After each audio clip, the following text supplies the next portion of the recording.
Hello, this is Vlad with a new original story from my channel that can't be true. Tanya had long suspected that her husband, Victor, was having an affair. But every time the thought surfaced, she diligently pushed it away. After all, he remained as considerate and caring as he had been years ago. He was wonderful with little Leo, too. It had happened that in nearly 15 years of marriage, Tanya and Victor had never managed to have a child of their own, and she desperately wanted children. Even before they were married, back when they were just starting their lives together, she'd often convince Victor that 1 or even 2 children was too few. "I want us to have 3, she would whisper in his ear, 2 daughters and a son. Sure, the young man would agree, but better if it's the other way around. What's the use of 2 girls? When a family has 2 boys, that's much better. Years passed, but there was neither a son nor a daughter. Then, one evening, Tanya started a conversation that would change everything. "You know," she began, "back when I was in community college, I went to visit my aunt during break. On the bus, there were 2 older women, retired or close to it. One was telling the other about her daughter, who had been married for 10 years without any luck having kids, just like us. So, they decided to adopt." Tanya remembered how the woman had teared up. She said they adopted a little girl who was just over a year old. Now she's 12, and she's like a real granddaughter to her. And get this, 3 years after they adopted the girl, they had a son of their own. The adopted daughter just adores him, can't get enough of her little brother. "And what's your point?" Victor asked, not understanding. "Let's do that too," Tanya suggested hesitantly. "Let's adopt a child. It's better to get them when they're very young, and then we'll truly be their real parents." 3 months later, 18-month-old Leo joined their family. 4 years after that, Victor filed for divorce. All that time, Tanya had harbored doubts about his fidelity, but the divorce still came as a shock. After the division of assets, she was left with practically nothing. Victor produced a DNA test confirming he was not Leo's biological father, which legally absolved him of any child support obligations. The same documents allowed him to avoid providing housing for the child. Their 3-bedroom house had been inherited by Victor from his father a year before their wedding. The only money Tanya managed to get was a small sum from the sale of their family car, which had been purchased during the marriage. However, Victor had kept receipts showing that most of the money for the new car came from the sale of his previous vehicle, which he owned before they were married. Therefore, only a fraction of the car's value, at most a third, was subject to division. Another blow came when the marketing firm where Tanya worked went bankrupt. Its assets sold off slowly, so former employees received their unpaid salaries in small, sporadic installments. Fortunately, the money she eventually received was just enough to rent a small 1-bedroom apartment. It was a stroke of luck that the building was near Leo's daycare. Otherwise, life would have been even harder. The one thing that eased her difficult situation was an inheritance from her grandfather, which she received 2 weeks after the divorce. Years ago, while Tanya was still in college, Grandpa John had told her he was putting her in his will. "Grandpa, don't talk like that," she had pleaded. "You always said your own father lived to be almost 100, so you'll live even longer." Grandpa John had just chuckled in response. The inheritance consisted of a car, a garage, and a 2-bedroom apartment in an old brick 5-story building constructed decades ago by the local auto plant for its employees. After moving into her new home with Leo, Tanya began searching for a job. She knew the money from the divorce settlement wouldn't last long. Unfortunately, there were almost no openings in her field, and she worried the search could drag on. "Maybe I should become a taxi driver," she thought. "I have a car now, after all." Holding Leo's hand, Tanya stood in the doorway of the garage. Her grandfather's car was an old Dodge Neon. She got behind the wheel and tried to start the engine. Nothing happened when she turned the key. "I wonder how long it's been sitting here," she mused, popping the hood to inspect the engine. "Probably 3 years." With her son, she walked to an auto parts store located about 300 yards from the garages. The new battery was heavy, but Tanya was used to it. As a girl, she had often helped her father tinker in his garage. He had owned a similar little beast, as he called it. and had taught her to drive it on back roads when she was only 10. "Let me help you with that," a voice said from behind her. "You're John's granddaughter, right?" a man asked, already unscrewing the terminals from the old battery without waiting for an answer. "Your grandpa was a good man. We still talk about him here in the garages. We even got into an argument at his memorial, 40 days after he passed." "What happened?" Tanya asked, mostly just to be polite, sensing the man wanted to talk. "Well, there were 3 of us," the man said, turning to her with a smile. "And we started arguing about who was his best friend." "Oh, there we go," he announced a few seconds later. Worried that the gasoline in the tank might have gone bad after so long, she decided to try starting it anyway. The engine sputtered to life immediately, but it was running rough, or misfiring on a cylinder, as her dad used to say. Placing Leo in the back seat, she pulled out of the garage. The Neon, creaking and groaning, obediently made its way out of the garage complex and toward the road that ran between an auto repair shop and the store. Remembering the engine's instability, Tanya decided to stop at a gas station. There were no other cars there. As she was closing the gas cap, she caught a glimpse of a familiar SUV pulling up to the next pump. Victor was behind the wheel, and a striking blonde sat beside him. "So that's his mistress," Tanya thought, observing the woman dispassionately. Probably 10 years younger than him. Her ex-husband noticed her too. He looked over the old Neon, put on a fake, cheerful smile, and said loudly enough for his girlfriend to hear, "Look at you, like a frog in a matchbox." Seeing no reaction from Tanya, he added, "Is this your big inheritance?" And here I was thinking, Victor seemed to say something else, turning to his girlfriend, but Tanya no longer heard them. She got into her car, and to the sound of its internal creaks and the joyous laughter of Victor and the blonde, who was now leaning out the window, it carried her away. Tanya drove to the DMV without any trouble. The paperwork took over an hour. An employee who came out to inspect the vehicle reminded her she had a limited time to get it officially inspected and insured. When the Neon pulled into the lot of the auto shop, the mechanics were amused by the sound it made. "Nope," one of the older mechanics said. "We don't work on relics like this. You'll need to find some old-timer who's willing to mess with a car like this. Look around the cooperative garages, or maybe in the private sector." "But how am I supposed to find someone like that? Can't you please just try?" Tanya pleaded. "I really need this car. You have to understand, I just don't have the money for anything modern." "Well, we could try," the mechanic relented, "but it's gonna cost you." He began listing the necessary repairs and their prices. Damn, she thought, listening to him. If I hadn't bought that laptop, washing machine, and furniture, maybe I could have afforded this. Now, her only option was to ask around the garages and hope to find someone who could do the essential repairs for cheap. After standing by her car for a few more minutes, watching the mechanics go back to their work, Tanya felt a wave of despair. Just then, she noticed one of the younger mechanics, who had gone inside, turn around and walk back toward her. "I can help you," the mechanic said as he approached, "but I'll have to do it off the clock. I know this model pretty well. My grandpa has a Neon too. He refuses to get a foreign car. Says you can fix a Dodge with a wrench and some grit if you have to. He barely drives it anymore, though. Age is catching up to him," he continued. "Tell you what, come back after 6 o'clock. We'll take it for a spin.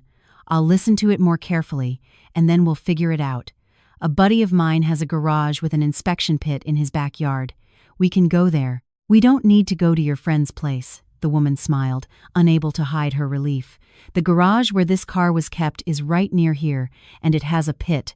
It all came with the inheritance. But there's one more thing," she said, embarrassed. "I have very little money left. My ex-husband gave me almost nothing in the divorce." "I get it," the mechanic reassured her. "I could tell you were in a tight spot. That's why I offered to help. But you understand, I can't work for free." His name was Kevin. "How much do you have?" After hearing her answer, the young man thought for a moment and then agreed. After driving around town with her, Kevin suggested they head to the garage. A trip to the auto parts store followed. "That's it?" Tanya asked, surprised at how little they had spent. "Yeah, I didn't see any major issues," Kevin said. It'll take some work, though. Probably a full day, maybe even the whole weekend. At the end of the second day, he called her. Come on down to the garage. I think it's done. You can take it for a test drive, he said briefly. After driving the car, Tanya confirmed that the young man was an excellent mechanic. She felt awkward paying him such a small amount. Trying to hide her embarrassment, she offered, Let me at least give you a ride home. I feel so bad. You're a really good driver, by the way, Kevin commented as they pulled up to his apartment building. You must have learned a long time ago, huh? When I was a kid, Tanya admitted, feeling a strange blush creep up her neck. My dad taught me. He had one just like this. He wouldn't let me on the main roads, but we drove all over the back roads. He said if I learned to handle the ruts and potholes, I'd really feel the car, and no one on the road would ever think, there goes a woman driver. Ugh, those old stereotypes about the monkey with a grenade are so stupid, Kevin scoffed. Sometimes you see guys on the road who make you want to cross yourself. The young man continued talking about drivers, and as Tanya listened, she thought, there really are good men out there. Why was I so unlucky with Victor? She wished Kevin would stay in the car a little longer, just to talk about anything at all. It didn't matter what, she just wanted the moment to continue. Oh, he exclaimed suddenly. I'm just rambling on, and you've got a sleeping kid in the back seat. You need to get home, don't you? I take it you're on your own now. Let him sleep. It's fine, Tanya said, glancing at her son. And you're right about me being on my own. I'm a divorcee, now the kind with baggage. It's a good thing I got the car and apartment from my grandpa. We'll manage somehow. Where are your parents? Any other relatives? I have some cousins, but my mom and dad passed away a long time ago, Tanya said, her voice dropping to a whisper. We lived in a small town about 60 miles from here. I moved to the city after high school, finished community college, got a job, but now the company I worked for went bankrupt. There are some job openings, but they pay peanuts. So I'm planning to work as a taxi driver in this very car. That's a tough story, Kevin said sympathetically. A lot of people are going through something these days. I'm from a small town too. Actually, even further out than yours. I wasn't a great student, so after school, I started working at the local farm co-op. The manager was a good, business-savvy guy. He kept the old state farm from falling apart. I got a job there in the repair shop. I fixed everything, tractors, trucks, you name it. My grandpa taught me how to turn a wrench when I was just a kid. Tanya listened, holding her breath. It felt as if she had known Kevin for a long time, as if they had been separated for years and were only now meeting again. Wow, I've probably bored you to death with my life story, Kevin said, looking concerned. Sorry. I'll get going. No, please, tell me more, Tanya pleaded. It's been so long since I've had a simple, human conversation. My husband and I used to be fine, but then he got a mistress, and we grew more distant every day. I see. Kevin nodded, sensing she truly wanted him to continue. Well, that spring, for some reason, I didn't get called up for service, but that fall, I enlisted in the Navy, got stationed out in San Diego, learned a good trade there. I had a girlfriend too. Her name was Nadia. I don't know if you could call what we had love, but that doesn't matter now. She didn't wait. She married the son of a pretty wealthy farmer. He was a year older than me. Why he never served, I don't know. People said he had a relative at the recruitment office who either got paid off or just pulled some strings. I found out she was marrying him from a letter I got a month before I was discharged. The young man fell silent. Tanya didn't break the quiet. It lasted for nearly 10 minutes. Finally, Kevin spoke again. I was upset at first, but then I remembered a line from a song my grandpa used to play. He had a real record player and vinyls you'd only see in an antique shop now. I only remember 2 lines. If your girl leaves you for another man, who's to say who really won? So, how did you end up in the city? Tanya whispered. Things were okay back home, Kevin whispered back, but seeing Nadia all the time, I decided to try my luck in the city. Finding work was tough, but I eventually landed a job at this auto shop. The experience from the farm co-op paid off, and my grandpa's lessons too. I've been at this shop for 3 years. The pay is decent, and I had to save like crazy, but this spring I bought a small studio apartment in a converted dormitory building, so now I've got a roof over my head. That evening, Kevin and Tanya parted like old friends. After hearing his story, she felt a pang of guilt. She pulled 3 $100 bills from her purse and tried to give them to him, remembering from the mechanic's conversation how much the repairs on her Neon should have actually cost. "What are you doing?" The young man physically recoiled from the money. "No, you need this more than I do. You have a child. Put it away. I won't take it. Besides, I'm the one who kept you here with all my talking.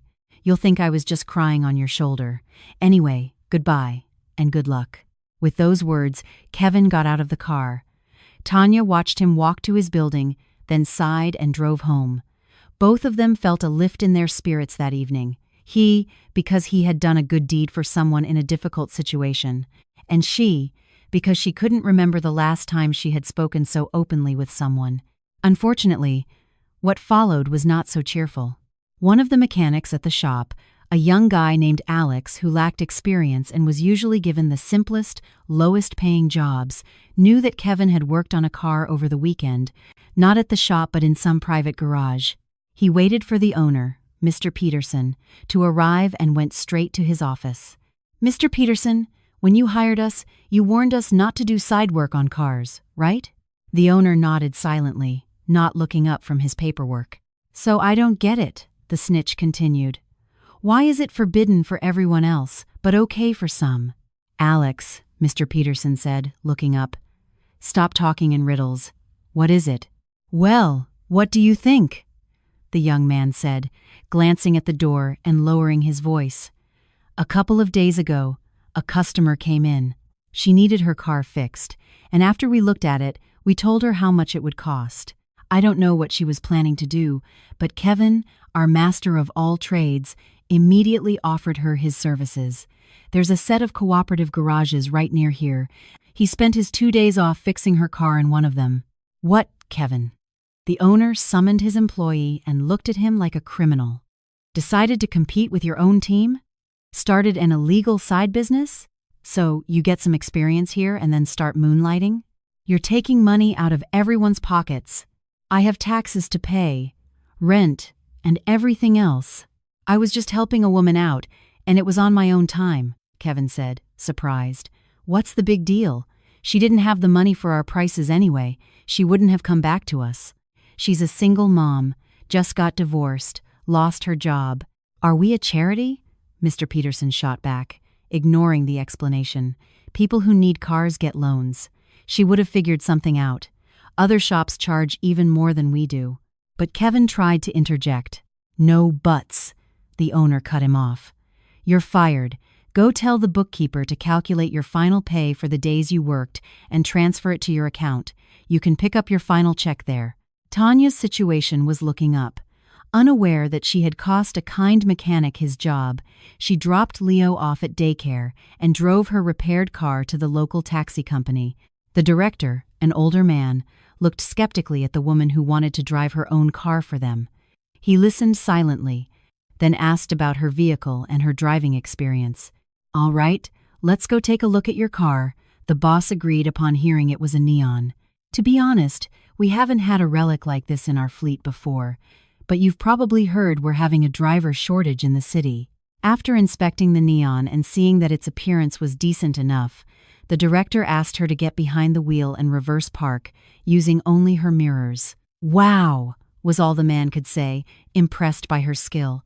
"Okay, you're hired. Let's go fill out the paperwork. By the way, do you have your final paycheck stub from your last job? I'll give you an address for a certified inspection station we have a contract with. Go to the second floor, and you'll find an insurance agent. Do you have money for that? We can advance it to you, but you'll have to pay it back within the month." After checking the car, the station's employees were genuinely surprised by its technical condition. "Wow, this Neon is in great shape for its age," one of them remarked. "Who did such a good job on it?" "My uncle," Tanya lied.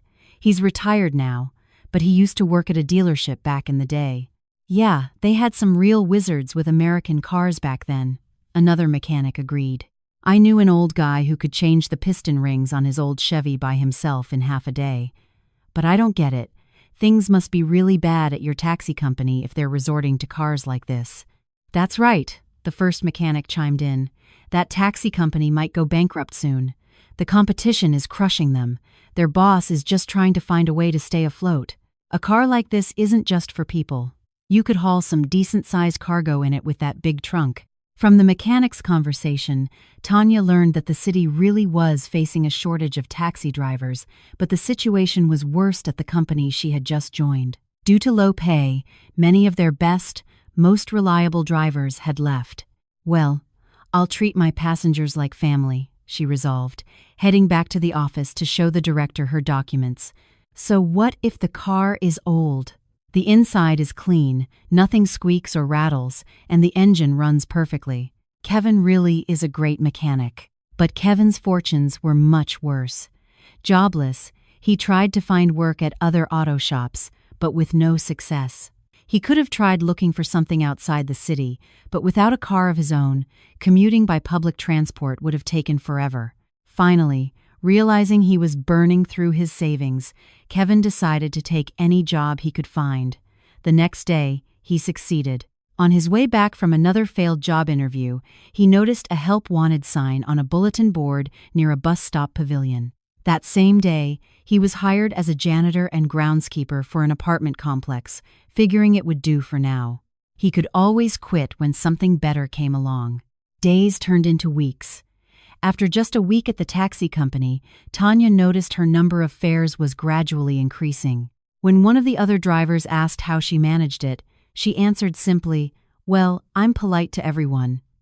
And if they ask about the car's age, I tell them."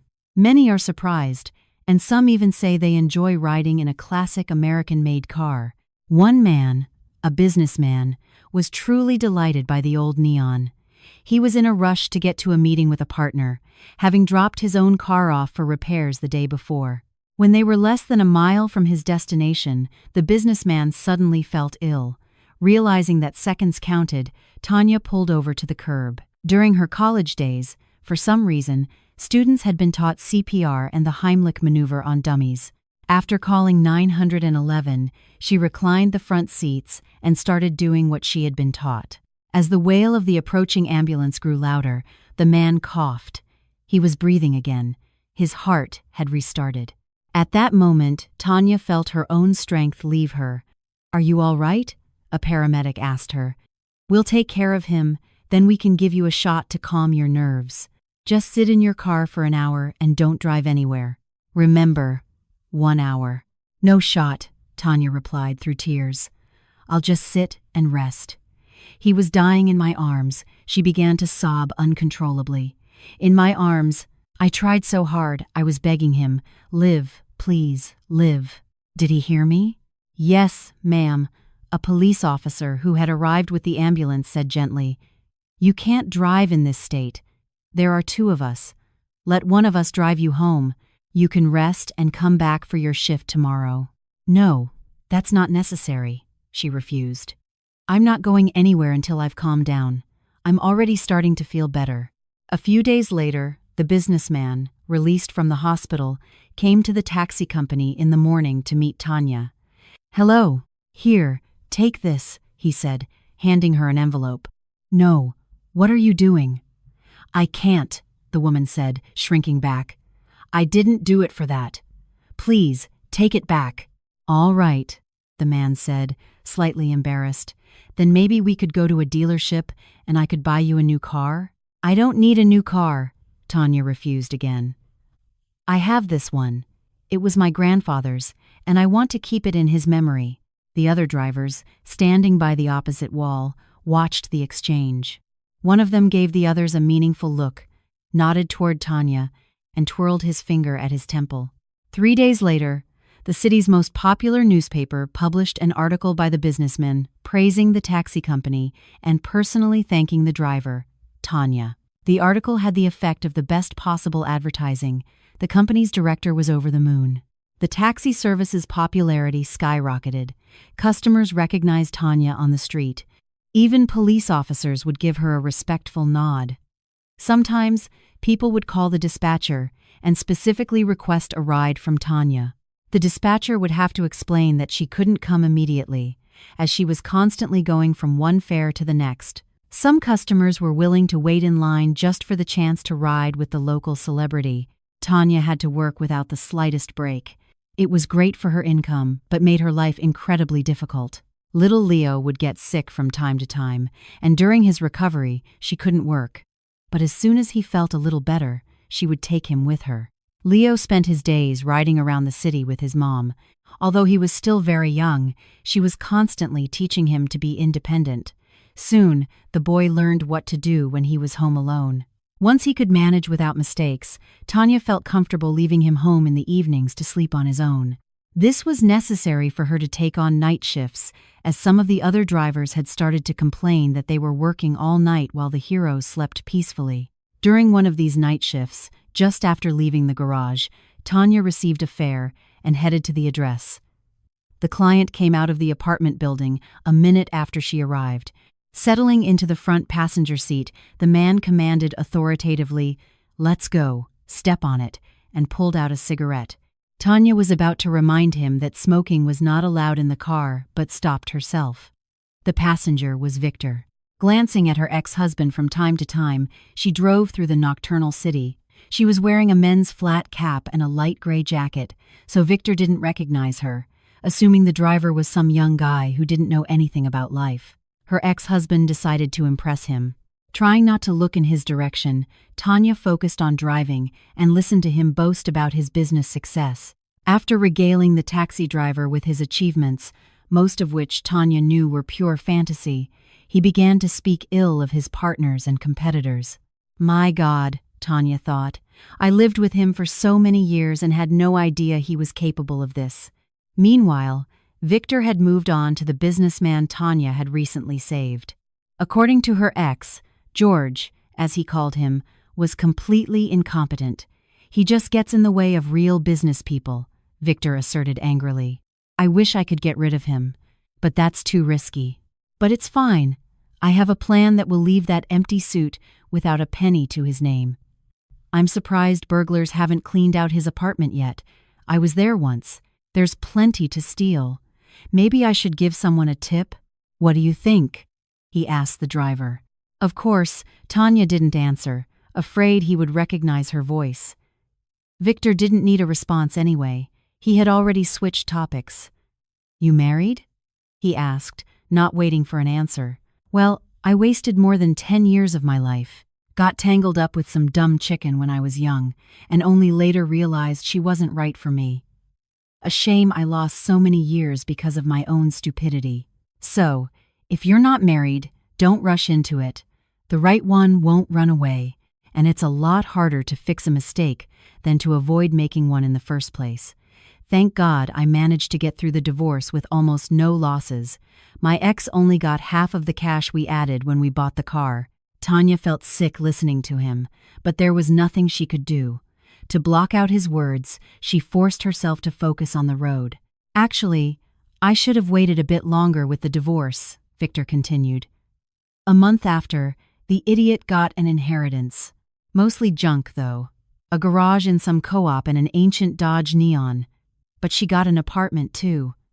If only I had figured out a way to make her sell it sooner. Then we would have split the money."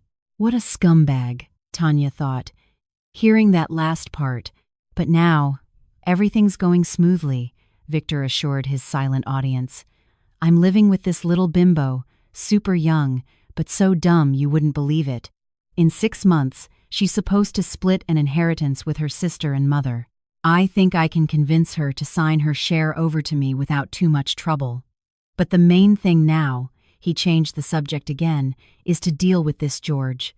We don't need businessmen like him. A friend of mine suggested a great plan. In a month or 2, maybe 3, he'll have to say goodbye to his business, or at least most of it. I've got everything ready." Victor boasted about his schemes for the rest of the ride. Tanya fought the urge to say something that would not only shut him up, but make him regret ever calling a taxi that night. She even had a fleeting desire to stop the car, open his door, and shove him out onto the road. But she knew she couldn't, and the most important thing was that he didn't recognize her. The next morning, the taxi company's director, Mr. Peterson, noticed that a backup car had been used during the night. As was his routine, he decided to check if it had been used for actual fares or if a driver had been running personal errands. He knew Tanya had been driving that car, and he didn't expect any trouble from her, but he didn't want to break the protocol he himself had established by installing a hidden dashcam in the car's interior. "Well, I'll be," the director whistled under his breath as he listened to the passenger badmouth the very businessman whose review had turned the company's fortunes around. "I wonder where she picked this guy up." "Mr. Peterson thought, listening intently as the passenger laid out his plan to ruin the businessman. After hearing from the director that he had some important video to show him, George arrived at the taxi company almost immediately. Sitting in the director's office, the businessman silently watched and listened to the recording, which had been transferred to a computer. When it finished, he sat in silence for a moment, then thanked the director and asked when and where he could meet with Tanya to thank her. "It's her day off today, but you can call her," the boss replied, giving him her phone number. "No, it's fine," Tanya said, recognizing the caller's voice. "I've already had some sleep. I'll be resting with my son this afternoon. I wanted to meet with you, to shake your hand," the businessman said. "But they told me you're resting after a night shift. It seems you've saved me for a second time. Who knows what this Victor would have done if his plan had worked? Tanya, I thank you from the bottom of my heart. I'm just sorry you refused my help then, and I assume you will refuse it now."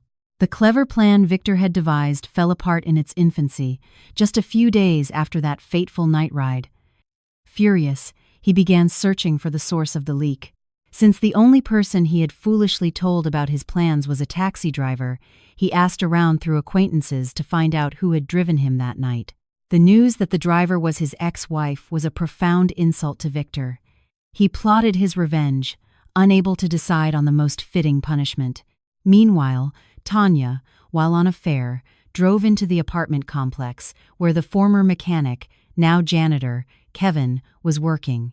After dropping off her passengers, she executed a three-point turn in the narrow driveway and saw the familiar young man clearing away trash. Kevin briefly told her what had happened, adding that he saw nothing wrong with his current job, but as soon as an opportunity to work as an auto mechanic arose, he would take it. "Hang on a second," Tanya said, pulling her smartphone from her jeans pocket. "I should still have your number." "Ah, here it is," she said, pleased. "I'll try to help you. I'll call you back today or tomorrow."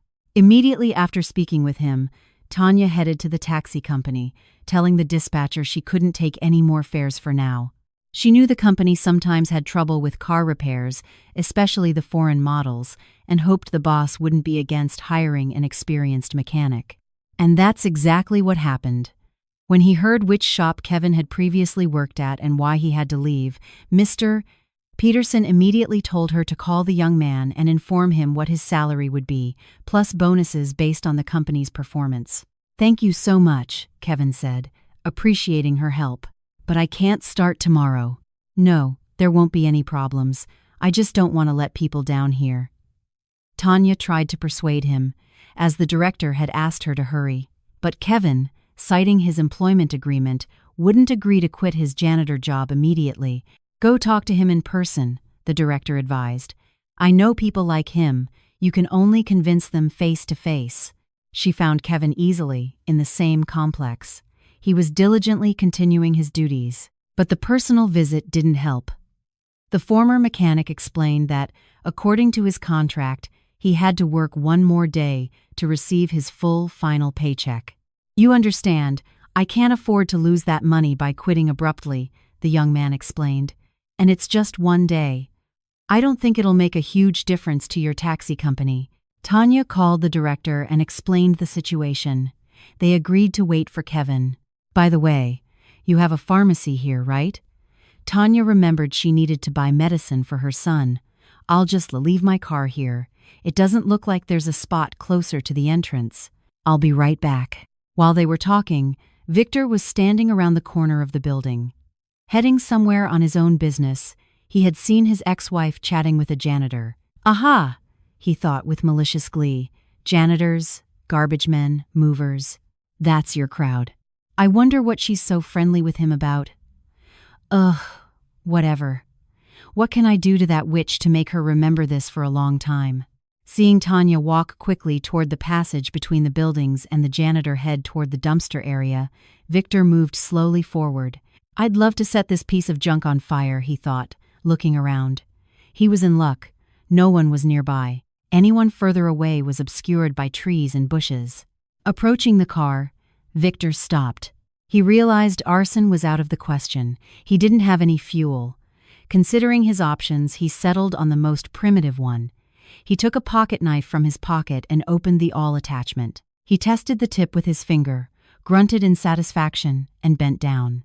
He easily punctured the rear tire and listened with satisfaction to the faint hiss of escaping air. He was about to move to the front tire when he felt a sharp blow to the back of his head. Anticipating the satisfaction of his revenge, Victor hadn't noticed the janitor with a broom approaching him from behind. Kevin had struck him with the broom handle. Either the handle was too light, or Kevin hadn't intended to cause serious injury, but the man was not truly hurt. Nevertheless, realizing he'd been caught in the act of vandalism, Victor decided to turn the tables. He clutched his head, sank theatrically to the asphalt, and began to yell, "Help! He's killing me! Call an ambulance and the police! He smashed my head open!" Someone must have heard his cries and called. An ambulance arrived quickly, followed 30 seconds later by a police car. A minute after that, Tanya returned from the pharmacy. "Yes," the janitor confirmed Victor's story. "I hit him on the head. I didn't have anything else handy, so I used the broom. Look, his pocket knife with the awl open is lying on the ground by the back tire. He punctured it and was going for the others. I had to stop him." While Kevin was explaining the situation to the police, the paramedics finished examining the victim. According to them, Tanya's ex-husband did not require hospitalization. "I can't find the point of impact," the paramedic explained. "There's no hematoma, no broken skin. We offered to take him to the ER for observation, and we can give him a sedative, but there's no evidence of physical injury here." Hearing that the janitor likely wouldn't even be arrested, and seeing the police officer start asking him pointed questions about the punctured tire, Victor decided to frame the whole thing as a domestic dispute and the janitor's interference in his personal life. "Yes, this is my car," Tanya answered the officer's question. "And this man is indeed my ex-husband. No, we are no longer in contact. Our last encounter was a few days ago. I was driving a backup car, and it has a dash cam. You can review the recording with our director. That is, if Mr. Victor here has no objection." "I object!" he almost screamed. "That's an invasion of my privacy." Right, Tanya thought. He doesn't want the police to know about his plans for his competitor. "That's not relevant to this case," the officer said, waving her comment aside. "Sir, will you come with us?" he asked Kevin. "And you," he turned to Victor, "will need to come to the station to file a report." "Why?" Victor demanded. "Aren't you going to arrest this janitor? He assaulted me." "You heard the paramedic," the officer reminded him. "Fine, I'll go," Kevin said. "But first, let me change the tire on her car. It's hard for a woman to change a tire." The case of the assault on Victor ended with a minor fine for Kevin. At the station, after hearing the story, the officers practically congratulated the young man. Still, they filed the official paperwork and let the case proceed. When it was all over and Kevin was released, a voice called out, "Kevin, you don't recognize me? It's me, Mike. Remember? We were in basic training together and then got assigned to the same unit." "Oh, right." The old Navy buddies talked for about an hour.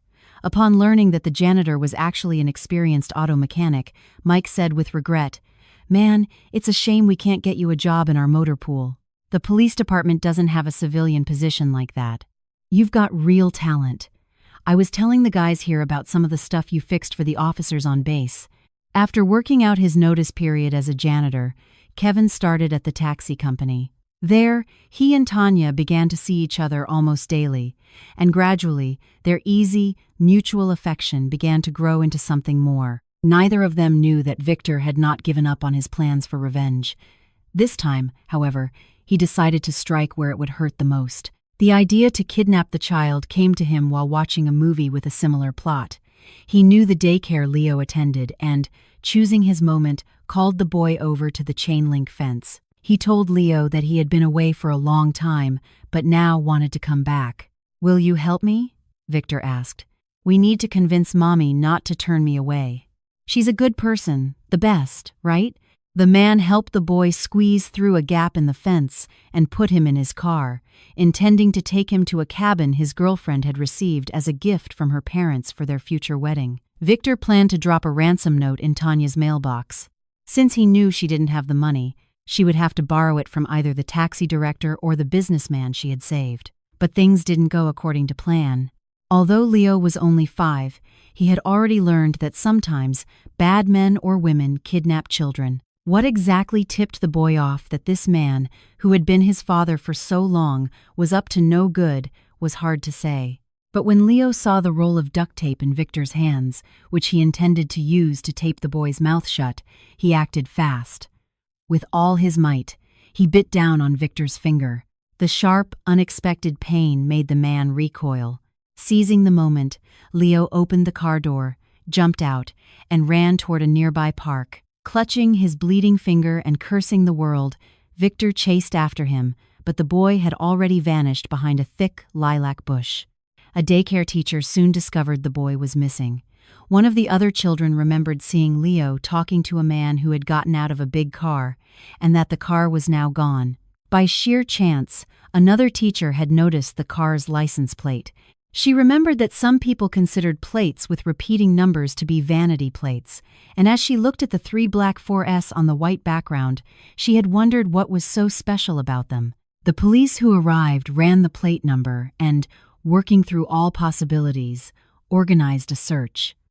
They found Leo in less than an hour. Frightened of Victor, he was hiding behind the trunk of a large spruce tree deep inside the park. An hour later, the police arrested the hapless father. He and his girlfriend were on their way to the cabin to wait for the situation to cool down. He had already concocted a story. If the police questioned him, he would simply say that the boy had seen him, squeezed through the fence on his own, and climbed into his car. And when Victor told him he was taking him to his mom, the boy jumped out and ran off. He had hoped the child would simply return to the daycare, and he had driven away on his business. That was his plan. A few days passed. Victor was in jail, and his girlfriend was making herself at home in his apartment. Kevin was finally working in his chosen profession, repairing and maintaining the taxi fleet's cars as well as the driver's personal vehicles. One evening, as Tanya's shift ended and she was about to head home, the businessman she had saved pulled up next to the taxi garage. "My contacts told me your ex-husband was arrested for kidnapping a child," George began after greeting her. "They also told me that the child is not biologically his son." "What are you trying to say?" Tanya asked, a sense of unease washing over her. "You see, I had a daughter," the businessman continued. "She was in a common-law marriage. For some reason, she decided I was just an old fool and stopped talking to me. I didn't even know she had given birth to a son until it was too late. Then, her partner was killed in a car accident.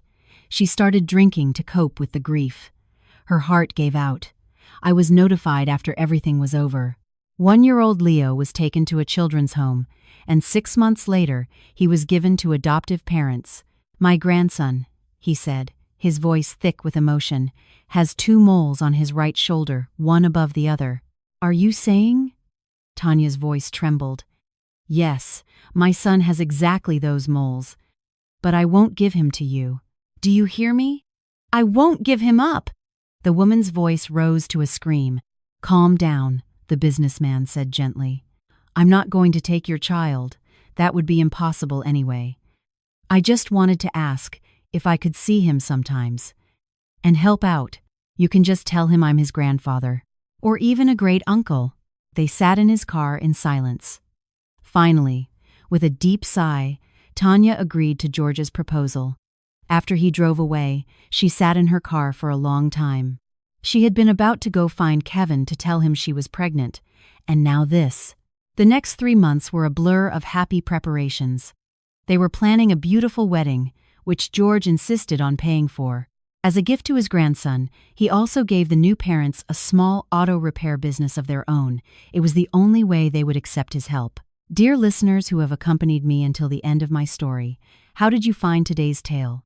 I'm curious about the impression it has left in your hearts and the thoughts it has sparked in you. Please feel free to share your impressions and opinions in the comments. I will carefully read each of them. The likes and subscriptions you give me are the greatest source of strength and motivation for creating better stories in the future. Please don't forget to do so. I sincerely wish that your life is always filled with happiness and good fortune, and that the warm light in your hearts never fades.